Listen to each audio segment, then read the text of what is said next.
si on rentre en détail dans l'analyse de ces erreurs systématiques que sont les biais en épidémiologie, c'est vrai que ces biais, ces erreurs peuvent être introduits à tous les stades de l'étude. Vous pouvez les introduire lorsque vous élaborez votre protocole, vous définissez vos types d'études, vos méthodologies. Vous pouvez les provoquer lorsque vous sélectionnez votre échantillon, donc vous incluez des personnes. Vous allez les provoquer dans la collecte des données si vos outils ne sont pas assez standardisés, si les enquêteurs ne font pas ça de façon systématique. Et puis vous pouvez aussi introduire des erreurs lors de l'analyse et de l'interprétation des résultats. Donc en effet, la prévention des biais, c'est une préoccupation constante de l'épidémiologiste ou du chercheur pour garder un regard critique sur ce qu'on fait. Et donc c'est important aussi d'aller lire la littérature scientifique pour vraiment valider aussi les résultats que l'on trouve dans son étude. Alors c'est vrai que dans les erreurs systématiques et les biais, on distingue différents types de biais, les biais de sélection, les biais d'information et les biais de confusion. Et donc je vous propose de voir leurs caractéristiques les uns et les autres et puis alors aussi de voir comment est-ce qu'on peut les prévenir. Donc commençons par le biais de sélection. Si vous comprenez bien le mot sélection, c'est toutes les erreurs liées à la sélection des individus qui vont constituer, je dirais, votre échantillon. Et donc les sujets peuvent ne pas être représentatifs de la population étudiée en ce qui concerne l'exposition, ou bien les sujets ne peuvent ne pas être représentatifs de votre population en ce qui concerne l'événement, la maladie. Et donc ça, on parle bien des biais de sélection. Je prends l'exemple d'une étude cas témoin. L'objectif de cette étude cas témoin, c'est d'évaluer l'association entre l'utilisation de médicaments anti-inflammatoires, donc les AINS, et le cancer colorectal. Et donc, les chercheurs décident de prendre comme cas des patients admis pour un cancer colorectal dans un hôpital X et comme témoins des patients hospitalisés dans le service de rhumatologie du même hôpital. Ma question, c'est, face, je dirais, à ce choix de ces chercheurs de sélectionner ces cas et ces témoins, est-ce qu'il y a un biais qui s'introduit par rapport, je vous rappelle, à l'objectif de mesurer l'association entre des anti-inflammatoires et le cancer colorectal? Alors bien sûr, je pourrais vous laisser plusieurs minutes pour réfléchir, mais on aura aussi l'occasion de faire d'autres exercices dans les TP. Mais donc bien sûr, oui, il y a un biais de sélection qui s'est introduit, essentiellement à travers la sélection des témoins. Pourquoi? Parce que les sujets qui sont hospitalisés dans un service de rhumatologie consomment beaucoup plus fréquemment des anti-inflammatoires non stéroïdiens par rapport à leur douleur articulaire par exemple, ou en raison de leur pathologie chronique. Et donc c'est vrai qu'il y a un vrai biais de sélection parce qu'il y aura une consommation plus importante de ce médicament dans le groupe de témoins et donc on risque d'avoir une sous-estimation de la mesure d'association de l'odds ratio puisqu'on est dans une étude cas témoin. Je prends un autre exemple. Alors on est toujours dans le même contexte où on veut toujours évaluer l'association de ces médicaments anti-inflammatoires et ce cancer colorectal. Mes cas sont toujours des patients admis pour un cancer colorectal dans un hôpital X et mes témoins sont maintenant des patients hospitalisés dans le service de gastro-entérologie du même hôpital. Donc on change de service pour choisir les témoins. Ma question, est-ce qu'il y a un biais qui s'est introduit ou qui va s'introduire dans le cadre de ce choix méthodologique? Alors oui, bien sûr. Il y a de nouveau un biais de sélection des témoins. Alors, ce n'étaient pas les mêmes témoins que tout à l'heure, mais le biais est quasi le même. C'est-à-dire que des sujets hospitalisés dans un service de médecine interne et de gastro-entérologie consomment sans doute moins fréquemment des médicaments anti-inflammatoires en raison de leur pathologie, puisque vous savez que les anti-inflammatoires sont contre-indiqués pour tout ce qui est, je dirais, maladie ou affection de l'estomac ou de l'intestin. Donc là, on risque d'avoir à travers ce biais de sélection, une surestimation de la mesure d'association, en l'occurrence ici le odds ratio.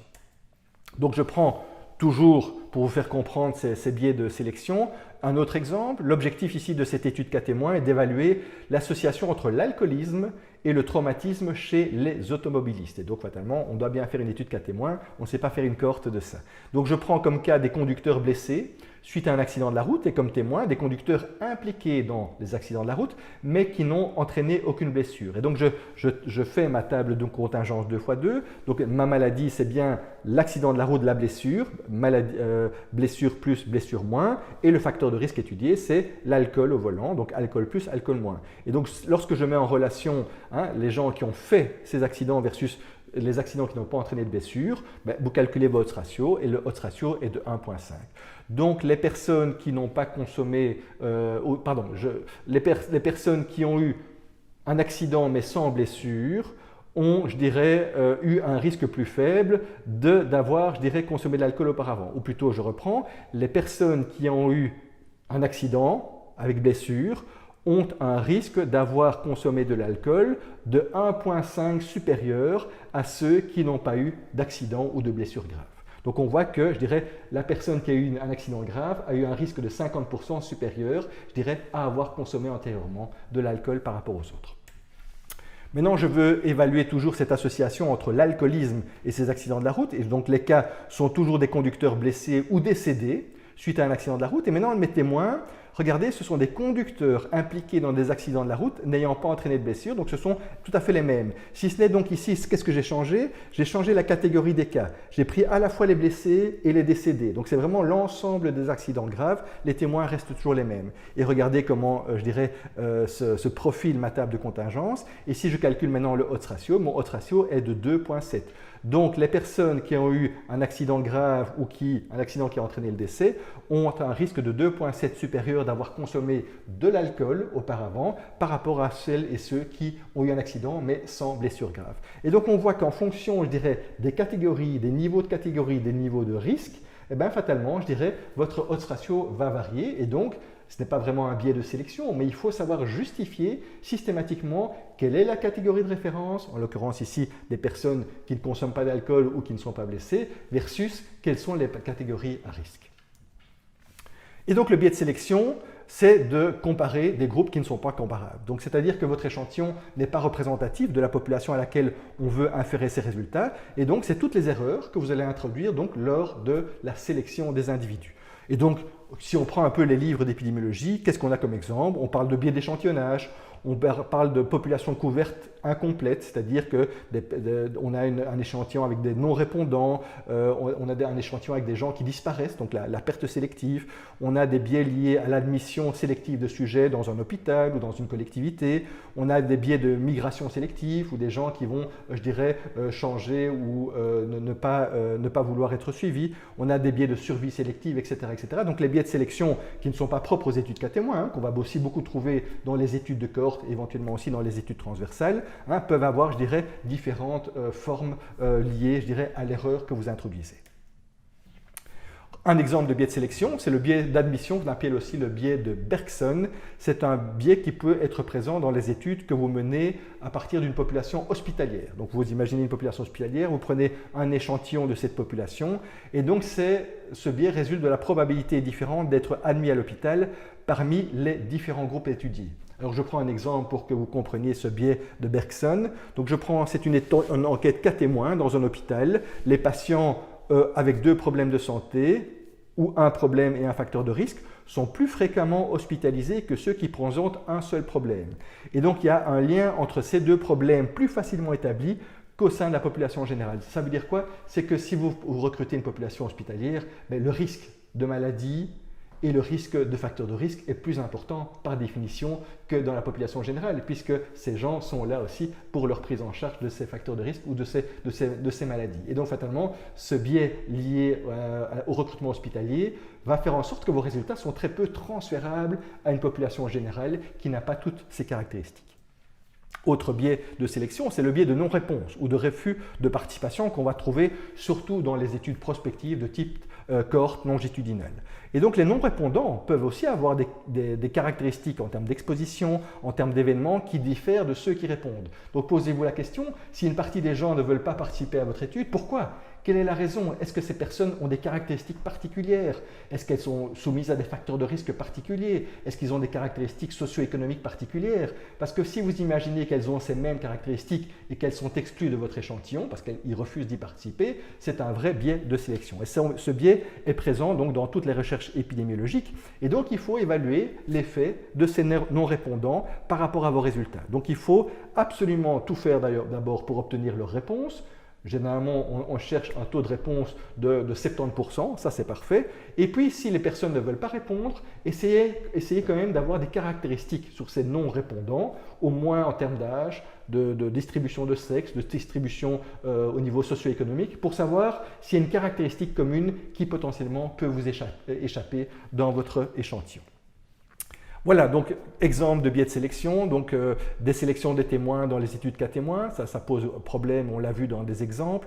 Les biais des travailleurs en bonne santé, si vous prenez un échantillon dans les entreprises, et que vous extrapolez ça à la population générale, mais c'est vrai que dans les entreprises, c'est une population active qui a priori est en bonne santé parce qu'il n'y a pas une population vieillissante. C'est difficile d'extrapoler ces résultats à l'ensemble de la population. Le biais d'admission, le biais de Bergson, le biais de survie sélective, les biais liés au perdu de vue, on en a parlé, ou les gens qui refusent de participer à votre enquête parce que votre enquête, je dirais, est liée au volontariat ou prend trop de temps aussi pour les personnes.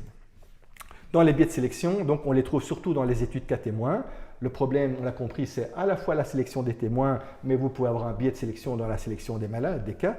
Dans la cohorte, on va trouver surtout des biais de sélection liés au perdu de vue ou bien au choix du groupe des non-exposés. C'est souvent très facile de recruter des exposés, mais recruter des non-exposés, c'est-à-dire des personnes qui ressemblent le plus possible aux exposés, excepté pour le facteur d'exposition, c'est parfois plus compliqué. Et puis alors dans les études transversales, on a un biais de sélection qui est lié essentiellement aux non-répondants. Et puis alors, le deuxième type de biais d'erreur systématique, ce sont les biais d'information, qu'on appelle aussi biais de mesure, biais d'observation.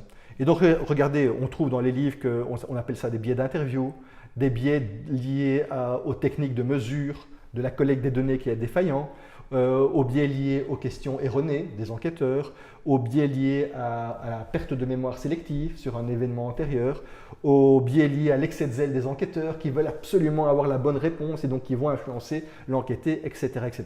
Tout ça fait partie du groupe des biais d'information. Alors, un exemple de biais d'information, c'est le biais de suspicion de diagnostic, c'est-à-dire que le fait de connaître l'exposition de la personne que vous avez devant vous à un facteur de risque peut influencer l'intensité des recherches et donc du diagnostic. Parce que vous savez que vous avez devant vous quelqu'un qui fume, qui a fumé toute sa vie, vous allez pas faire un excès de zèle, mais donc vous allez rechercher beaucoup mieux ou beaucoup plus systématiquement tel ou tel diagnostic. Et donc ça, c'est un biais de suspicion diagnostique qui est une erreur parce que vous n'allez pas faire le même effort pour un témoin ou pour une personne non exposée. Autre biais, c'est le biais de suspicion d'exposition, où donc la connaissance de la maladie du sujet peut influencer l'intensité de la recherche de l'exposition. Parce qu'il est exposé, vous allez beaucoup mieux rechercher donc éventuellement l'événement lié à cette exposition. Je prends l'exemple d'une étude cas témoin. L'objectif est d'évaluer l'association entre l'anomalie congénitale et un médicament X. Et la méthode, c'est d'interviewer les mères d'enfants avec et sans anomalie congénitale. Et donc, je vous pose la question, quel type de biais s'introduit dans ce type de protocole d'étude où on va interroger les mamans qui ont un enfant avec malformation congénitale et on va interroger les mamans qui ont un enfant tout à fait normal. Qu'est-ce qui s'introduit potentiellement comme type de biais? Alors bien sûr, je peux vous laisser réfléchir, mais on va faire des TP par la suite. Mais quoi qu'il en soit, on aura un vrai biais de mémorisation. C'est quoi le biais de mémorisation? C'est-à-dire que la mémoire, la mémorisation des cas et des témoins, surtout dans cette étude qui est quand même compliquée, les mamans qui ont un enfant qui a une malformation, va être tout à fait différente en fonction du degré d'exposition et malheureusement aussi de l'événement subi lié à cette exposition. Et donc c'est vrai que les questions auprès des mères dont la grossesse s'est terminée par la mort d'un fœtus ou par une malformation fait que ces personnes ont une mémoire beaucoup plus intense, beaucoup plus précise que des personnes qui n'ont pas vécu cet événement, alors que je dirais ils ont tous vécu une grossesse de 9 mois. Et donc c'est clair que les cas auront une mémorisation beaucoup plus précise que les témoins. C'est ce qu'on appelle le biais de mémorisation. On a aussi des biais d'information familiale, toujours dans ces biais, je dirais, d'information au sens large. C'est-à-dire que l'histoire familiale ou d'autres informations historiques concernant la famille, votre famille, peuvent varier de façon importante selon que l'individu interrogé est un cas ou un témoin. Si votre famille est sujette malheureusement à des arthrites rhumatoïdes et que ça se transmet de génération en génération, ben vous imaginez bien que l'information liée aux facteurs d'exposition autour de cette maladie sera beaucoup plus précise pour l'ensemble de la famille que par rapport à une famille qui n'est pas touchée par cet événement de santé. On a aussi d'autres biais d'information, on va les citer tout à l'heure, mais quoi qu'il en soit, le biais d'information est bien la mesure incorrecte de l'exposition ou de l'effet, donc lorsqu'on récolte les variables, lorsqu'on récolte les données, et donc malheureusement on va mal classifier les sujets. Et puis alors on a un troisième type de biais qui est le biais de confusion. Donc on le classe généralement dans les biais épidémiologiques et ce biais a une toute autre nature que les biais de sélection et les biais d'information et ces biais sont liés essentiellement à la multicausalité des problèmes de santé.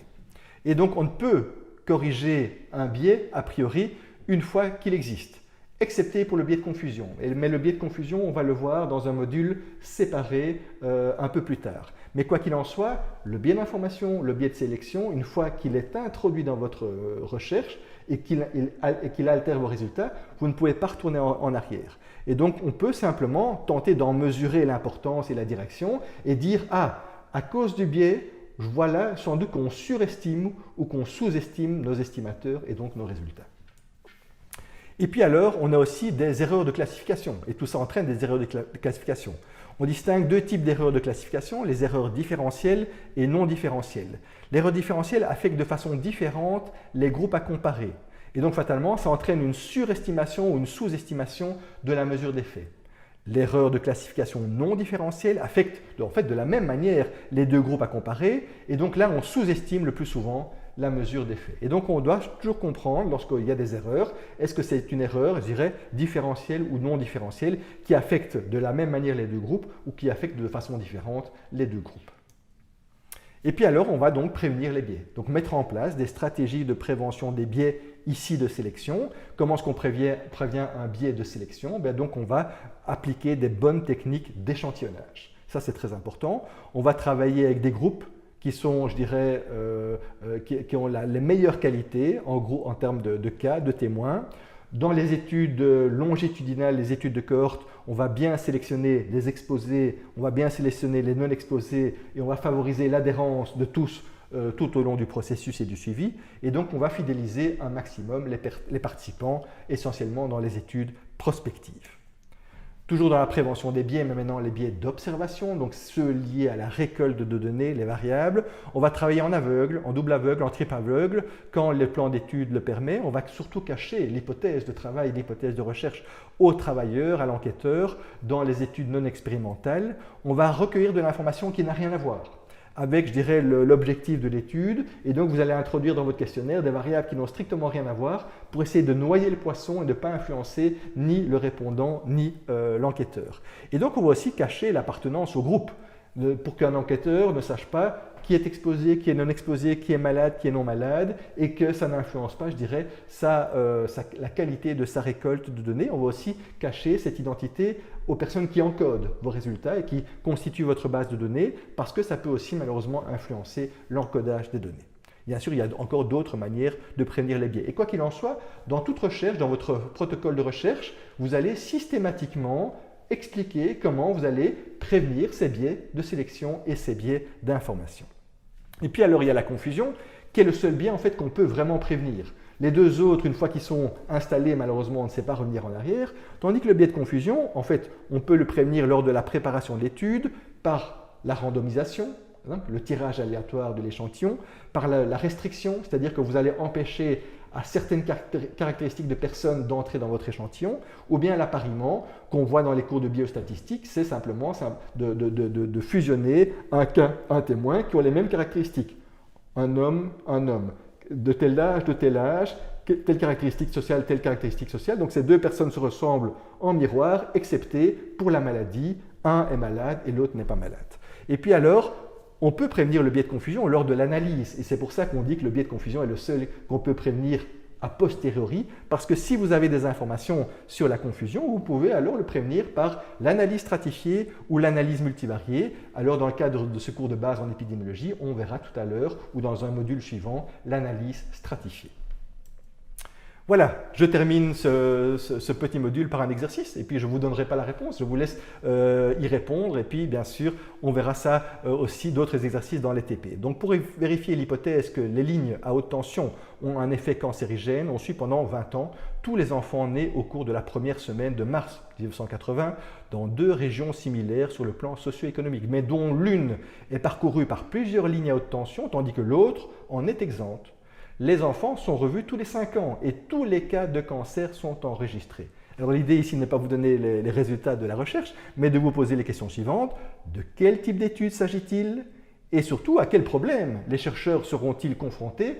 Est-ce qu'ils ont un risque d'introduire des biais de sélection, des biais d'information, voire même des biais de confusion dans leur protocole de recherche? Je vous laisse réfléchir et je vous retrouve tout tout de suite dans un module suivant sur la suite de l'analyse des biais.